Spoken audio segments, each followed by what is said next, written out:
18 से 30 करोड़ की Rolls Royce car लेकर आया हूं, नहीं उठ रहा। इसको कह रहा हूं कि तेरे लिए दुबई में एक शानदार फ्लैट मैंने लिया है, चल, वो नहीं उठ रहा है। सारी जिंदगी तो ये गाड़ी बंगला ऐशो इशरत में रहा, अब क्यों नहीं उठ रहा? इसलिए कि उसके पास जिंदगी नहीं है। तुम्हारे पास है, इसका इस्तेमाल करो, जिंदगी के करिश्मों को महसूस करो। हाथ लगाओ सीने पर, धड़क रहा है, धड़क रहा है ना? 86,400 मर्तबा धड़कता है एक दिन में। और मजे की बात कि हर धड़कन फ्री है, हर धड़कन जिंदगी है। अगर तुम्हें कहा जाए कि तुम्हारी 3 धड़कनें स्किप कर देते हैं तो तुम्हारे पैरों की जमीन खिसक जाएगी, वो तुम्हारे पैरों में गिर जाएगा कि ना जी ना, स्किप ना कराओ। आप टोटल पैकेज देखिए कि ये जो लंग्स, ये गुर्दे, ये फेफड़े 11,000 लीटर हवा रोजाना अंदर लेकर जाते हैं। ये गुर्दे जो एक मुट्ठी में आ जाते हैं, 140 लीटर खून रोजाना फिल्टर करते हैं। ये आंखें 576 मेगापिक्सल पर काम करती हैं। आपका आईफोन 24 मेगापिक्सल का है। ये स्किन पहली लाइन ऑफ डिफेंस है आपकी। और ये ब्रेन 86 बिलियन न्यूरॉन्स का स्ट्रक्चर है। ये हम हंसते मुस्कुराते हैं ना, तो इलेक्ट्रिक सर्किट सिग्नल्स पैदा होते हैं। एक सिग्नल पैदा ना होना तो मिर्गी का दौरा पड़ जाएगा। कैसी नेमत है, कैसे चल रहे हैं हम। ये जिंदगी है, सोचो तो सही। याद रखना, जिंदगी 2 नहीं 1 है। ऐसा नहीं है कि जिंदगी जो आपको मिली है इसमें आप खा लेंगे, पी लेंगे, ऐश कर लेंगे, फिर एक जिंदगी आपको मिलेगी जिसमें आप इबादत करेंगे, प्रार्थना करेंगे। नहीं, इसी जिंदगी में हर काम ऐसा कर लेना है कि रब राजी हो जाए। जिंदगी नाम है काम का, बेकारी तो मौत है। एक बात याद रखना, जिंदगी में 40 साल के बाद आपका जिस्म खुद ब खुद मरने की तैयारी शुरू कर देता है। अरबों दफा दिल धड़क गया, काम हो गया।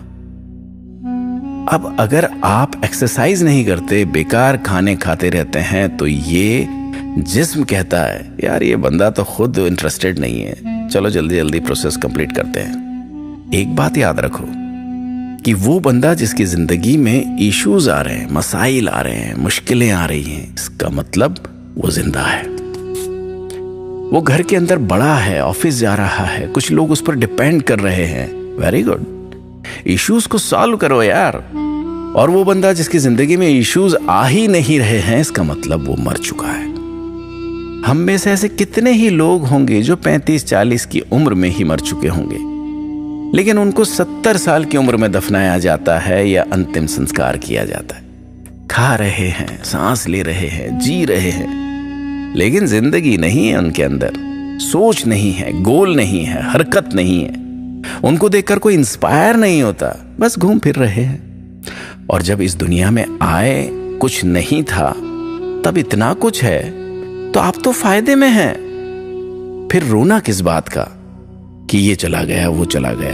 अरे शुक्र करो रब का, जिंदगी को ट्रेजेडी की स्टोरी ना बनाए, जिंदगी में एहसास की मिठास बनाए रखें, डर पर काबू रखें। अफ्रीका की जंगल की एक छोटी सी कहानी है कि टूरिस्ट गए थे, शेरों के बीच सफारी कर रहे थे। गाइड बड़ा मुस्कुराता हुआ शेरों के बीच जा रहा था, हाथ लगा रहा था, और इधर टूरिस्ट के पसीने छूट रहे थे। गाइड ने कहा आओ आओ, डरो नहीं, इन्होंने कल रात को खाना खा लिया है, अभी ये कुछ नहीं करेंगे, आओ घूम लो, बस भागना मत वरना ये तुम्हें पकड़ लेंगे। ऐसा कुछ ना करना कि इससे इनको थ्रेट महसूस हो। वो मुस्कुरा रहा था शेरों में खड़ा, कोई पिंजरा नहीं था। वो जो बंदा था उसने कहा कि मैंने यहाँ पे एक बात सीखी कि हमारी जिंदगी भी तो ऐसी ही है, ये दुनिया भी तो एक जंगल ही है। शैतान है, ख्वाहिशें हैं, नफ्स है, दुनिया है। अब यहाँ तुम्हें किस तरह रहना है, गाइड बन के रहना है या टूरिस्ट बन के? दूसरों को सिखाना है कि शेरों से मुकाबला कैसे करना है या शेरों से डरते ही रहना है? अगर तुमने एजुकेशन ली है, ट्रेनिंग ली है, तुम्हारे अंदर जज्बा है, तो तुम मुस्कुरा के शेरों को देखोगे और दूसरों को उनसे बचाओगे। अब तुम्हें गिरे हुए तबाह हो तब क्या कर सकते हो?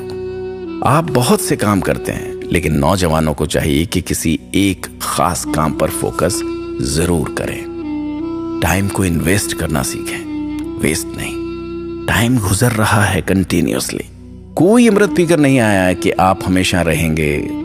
सबसे सफल आदमी भी कह रहा है कि वक्त कीमती है, क्योंकि उसने उसी से सफलता पाई है। और असफल व्यक्ति भी कह रहा है, क्योंकि उसने वक्त की मार झेली है और उसी से उसने सबक लिया है। यकीन जानो, वक्त खत्म हो रहा है, वक्त खत्म हो जाएगा। ये बहुत कीमती है, कुछ करें।